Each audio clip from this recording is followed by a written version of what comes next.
Geniuses in Prehistory. So, we're spending a week here challenging the history that we've been taught and how that informs our worldview and informs our sense of who we are. So, think way, way back in history. People have been here for a really long time, but the written word has only been around a very short time, and what we call civilization has only been around for a very short time. But we're taught this history of geniuses that have made our civilized world what it is.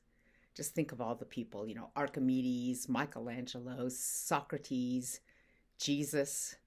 We're taught that these people come up with a brilliant idea and then it improves society. And then there's another brilliant idea and it improves society. And we get more and more modern with, brilliant people coming along and doing things and saving us. And notice how it's always guys, of course, you know? Again, like I've been talking about before, it's only the people that get really famous for some reason that end up being put on this genius list, right? But there's probably really tons of it. What if we even just wanted to call genius someone with a really high IQ? Those people are everywhere. They're not necessarily successful, and we don't necessarily hear about them, but every school is full of what we would have to call geniuses. They all grow up and they go and live their lives and they're out there doing something right. We don't necessarily hear about every single one of them.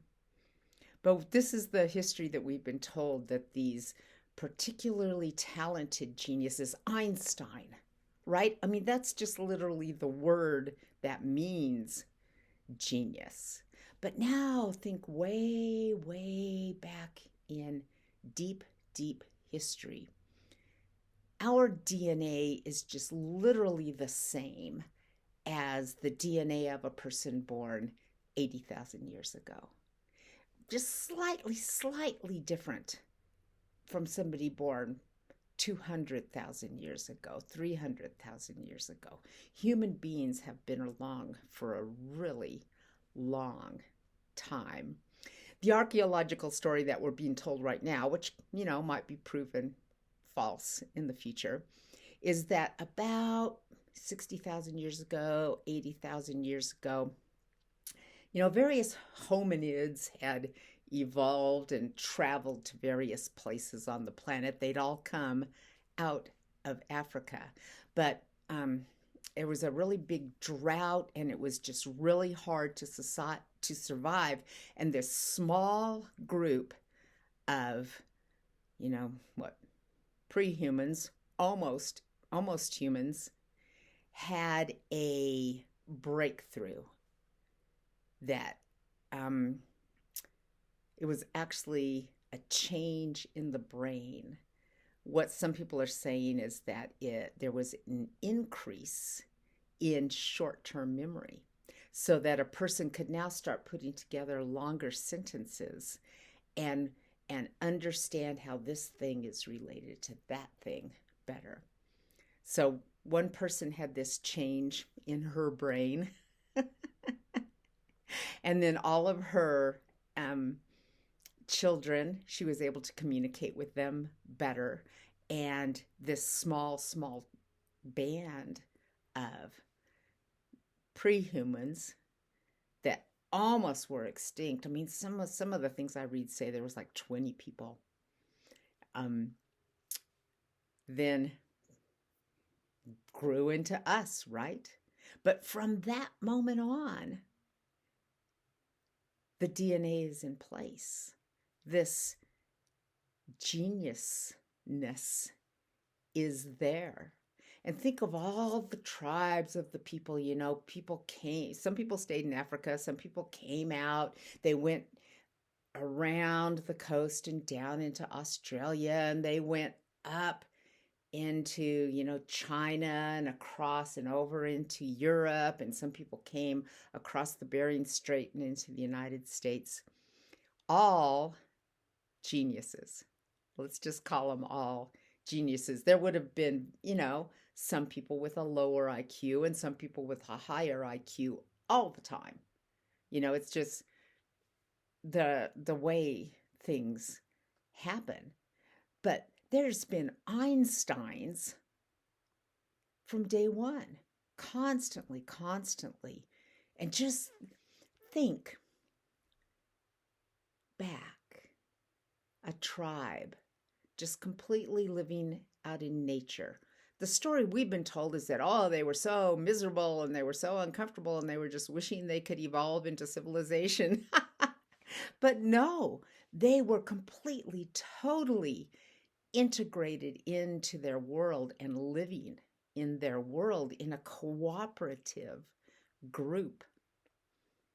Like, think, who was the first woman who came up with the idea of how to manage fire? It probably wasn't just one person. It was probably a whole cooperative, thing over who knows how long, where, it's like, you can do this with fire, and you can do that with fire, and, and cooperating and figuring out how to use it. Who was the first woman who invented the wheel? Come on, we know it was a gal, right?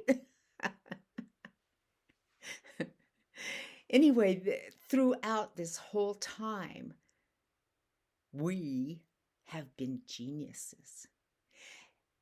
And in a native society, everyone was brilliant because everyone contributed in some way. Imagine from the very first day that a person is born, they are being taught all the skills that it takes to survive in this cooperative group of people wherever you happen to live. Some places are really easy to survive, right? Bananas growing on trees, and some places are really difficult to survive. Like, we still have the Sami up in Northern Europe, who are still a native society. They're the reindeer herders. Difficult to survive there, but they figured it out. The Eskimos up in Alaska surviving just fine until the white men came and saved them, right? But just think of how brilliant we have been the whole time. So let's get over this idea that of the dark savage living in darkness. And let's start instead giving ourselves and our ancestors, no matter who you are and where you come from, just think of these 100,000 years of these brilliant ancestors, men and women, children, everyone, fully using their capacity as interconnected, not just human beings with each other, but understanding the world. Imagine how much intelligence it takes to really, really see the entire world as alive, to see water as alive, the soil is alive. And these are things that we're living with and in cooperation with. This is a different sort of a way to see humanity. And when we start seeing ourselves, this is who we are. Now you can go, oh, wait, this is who I am. I am a human being. I'm living in a really weird society.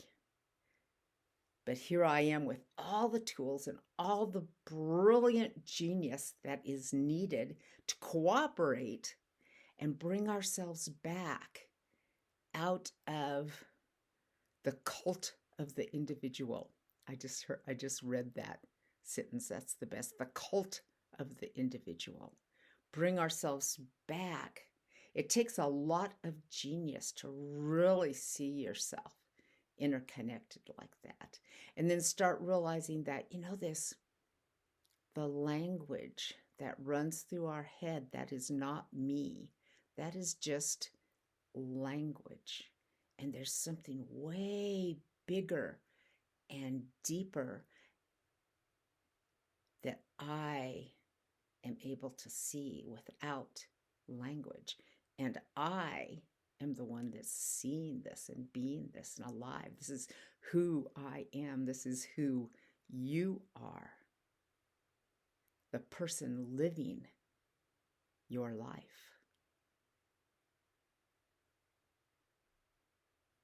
There's not two things going on inside your head. There's one thing. There's one thing interconnected with everything. You're completely interconnected with your thoughts. You're interconnected with your language. You're interconnected with me, and language is connecting us. You can listen to my video and get this picture, and then start realizing, oh, I had this other picture of history in my mind. This broader picture of human genius is a way more useful picture for us, a way more useful story. And hopefully you can feel how this is like just totally expanding your consciousness itself and your ability to, like, what is it you need to do today?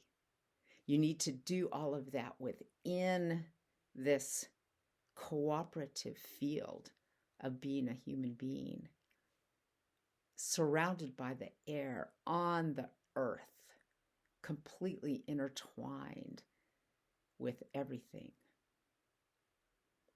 The more we see ourselves this way, the easier it is to finally drop the shell and admit that you are just you. That's the gift of non-duality. And the gift of native teachings is now, how do we live? How do we live completely cooperating with each other and the earth, and in gratitude for this magnificent opportunity, magnificent gift